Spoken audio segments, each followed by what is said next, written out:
Good morning and welcome to Cloudbase. This is Rob from CTV and it's quite a lovely warm day today, hence I'm only wearing a t-shirt. I think it's like 11 degrees.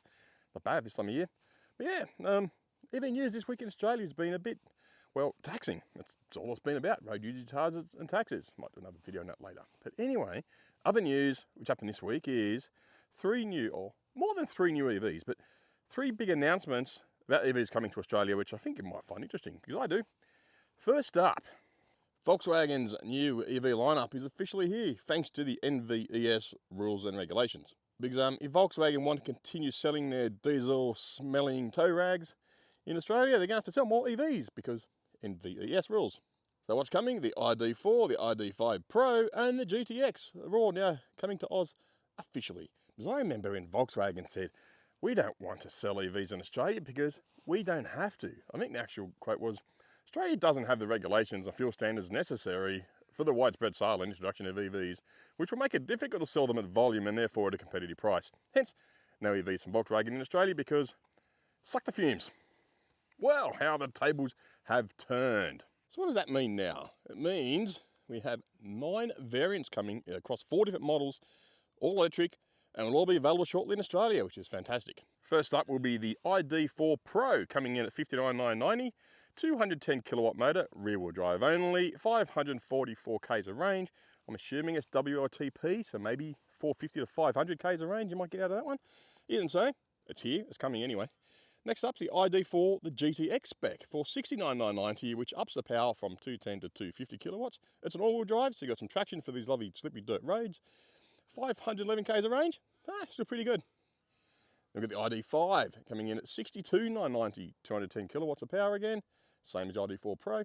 Rear wheel drive only, 543 k's of range, which is like 1 kilometre less than the ID.4 Pro version. And yeah, WLTP of course.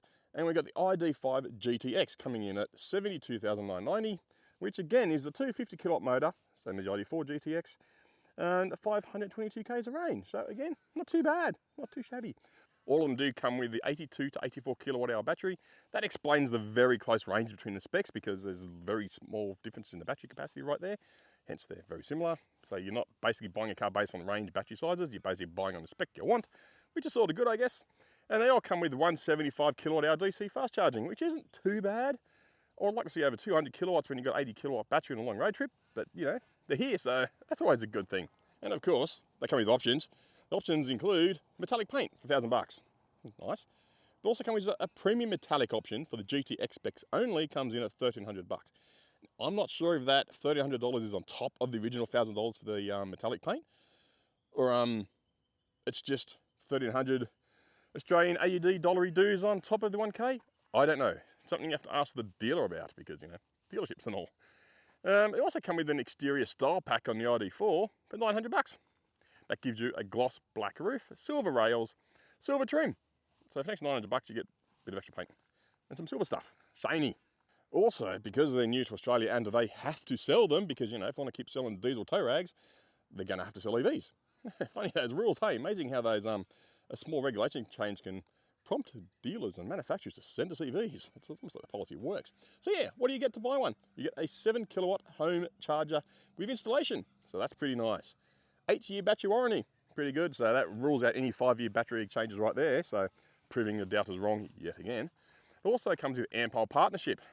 So it's like friends with benefits, but they don't leave you drained. Actually leaves you charged, which is good. And yes, I made that joke up. It's not a scripted joke, but anyway. 90% of the the dealer network is already EV ready for regular servicing, whatever that is. But basically what it means, if you're driving along these country roads here and you clean up a kangaroo or a wombat, because yeah, they do a lot of damage, then you're going to get your car fixed. You're going to get your bits, your supplies, and the genuine parts are already here. So all that's a big plus. Don't forget, on top of these the ID series of Volkswagens, we still get the ID Buzz here. Bit an expensive side, but it does come in like the people mover version, also comes in a cargo version. And I think it looks pretty cool. It's not as good as the concept looked like, but hey, it's an ID Buzz, it's an EV van, so what's not to love about it? Also too, you can pretty much drive one of those ID Buzzes away today, you just don't drive it via a kangaroo.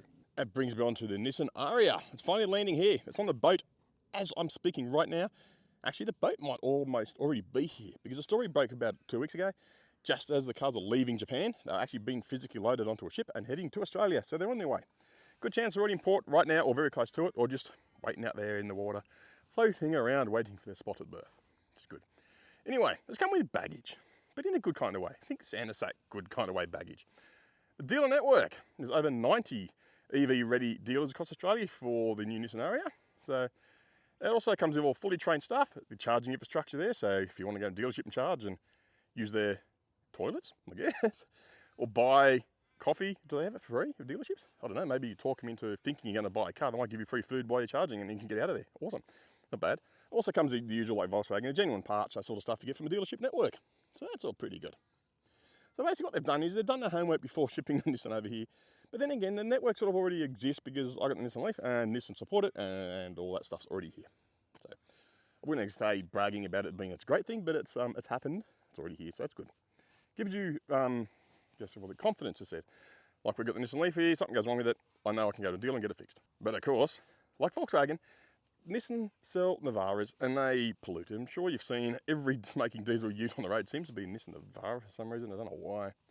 But yeah, they're going to try and sell EVs so they can sell more of that crap. So what they're basically offering you is every new Ariya sold will come with a 3-phase onboard AC charger. It's for limited time, and the lower spec versions, if you order it, will get the free upgrade to that 3-phase AC charger, which is a $3,000 option, you know, so it's not too bad. It's a free upgrade, $3 grand. But also, wait, there's more, believe it or not. They'll give you a 22 kilowatt Autel Maxi charger for your home. Again, that is worth about $1,450 AUD dollar reduce, which is pretty good. And remember, that's free. But I think being a 22 kilowatt, you might need a 3-phase home power supply for that. Not sure.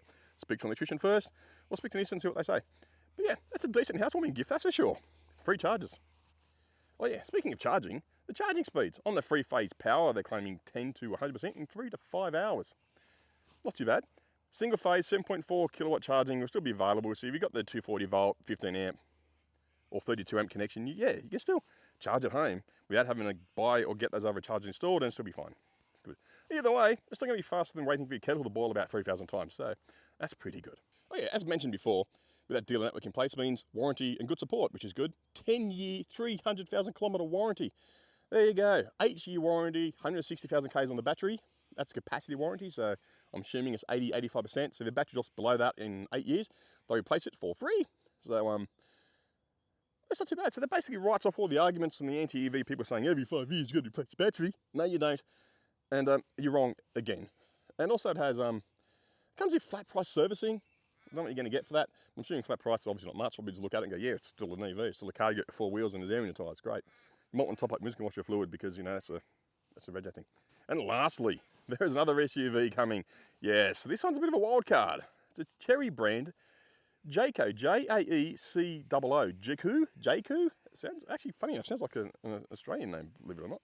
It's called the Jaecoo J5 BEV, and it's already in the UK available now. So if you search for some UK content creators, you might find some road tests on it there now, because I haven't seen one in Australia yet. But yeah, specs and performance, it comes in 400 Ks of range. Again, not sure if it's WLTP or the Chinese metric for that, I don't know, so take that with a grain of salt. It's 103 kilowatt hour front motor. So it's not the quickest, not the most powerful, but EVs, plenty of torque. 275 Newton meter torque and twisties on the front wheels. That'll get you going pretty quick. 0 to 100 in 7.7 seconds, so not fast for an EV, fast for a petrol car. And 80 kilowatt DC fast charging will get you from 30 to 80% in about half an hour. 80 kilowatt DC fast charging. Yeah. So you're going to be sitting on some chargers for a while at 80 kilowatts or less, 50 kilowatts. So if you still like using those really old, unreliable 50 kilowatt tritium chargers, feel free. That's pretty much all you're going to get out of this Jaecoo, which is probably, you know, it's a downer, but especially when the other competition is offering, you know, well up to 200 kilowatt charging now these days. On a long road trip, the charge speeds do make a difference, believe it or not. They make a difference between you being able to eat a pie and a Lamington and go to the toilet between just being able to go to the toilet and scoff a Lamington on your face before you have to get going and pay idle fees. But they do have some standout features, apparently. It has 480 litres of boot space. That's a lot of coke and Powerade, I guess. 1,180 litres with the seats folded. I don't know how you're going to get 1,180 litres of fluid in the back there with the seats down. I don't know. Might make the seats a bit sticky. But yeah, speaking of sticky, in-car karaoke has a pet-friendly interior, scratch-resistant fabrics and plastics. So and aircon modes for keep pets alive and probably humans alive too if you're stupid enough to sit in the car in the middle of the sun all day. But yeah, doesn't come with kid litter or poop bags, unfortunately. So, you know, it's pet friendly, you want that sort of things. Also comes with a 13.2-inch entertainment screen with the things like the usual Apple CarPlay, the usual stuff that comes with cars these days. Most cars. Tesla, come on, Apple CarPlay, I don't know. To be fair, I rarely ever use Apple CarPlay. So, to me, I'm not fussed by it. But yeah, it comes in two trim levels, the Pure and the Luxury. And the Luxury gets the extras like the panoramic roof and Sony audio and ambient lighting. How's this ambient lighting? Yes, anyway, that's the luxury version. Coming late 2025 or early 2026. So yeah, something to keep a lookout for. And also because it's priced at below 54k. So it means it chucks it in the same market segment as the Kona Electric, the Skoda Elrock, Tesla Model Y. Even though the Model Y is a bit more expensive, I think. Anyway, so if Jaecoo or Jaecoo, I don't know how you pronounce it. Tell me how you pronounce it below. Yeah, if they nail the price on this and the local tuning, this could be a serious competitor. Or not, because like I said, it's in there with the Konas and the Skodas and stuff like that. And it's already pretty much a well-populated market with some decent options in there for similar prices. So it's going to be a tough ask. But yeah, would you consider the Jaecoo J5 over a Kona or Model Y? Let us know in the comments below. And I think that's pretty much EV news today that doesn't involve taxes or being taxing or road user charges or being... Anyway, thank you for watching. Take care of yourselves, and I'll see you all in the next video coming up very soon, probably next weekend or maybe sometime next couple of days. Anyway, take care. Bye.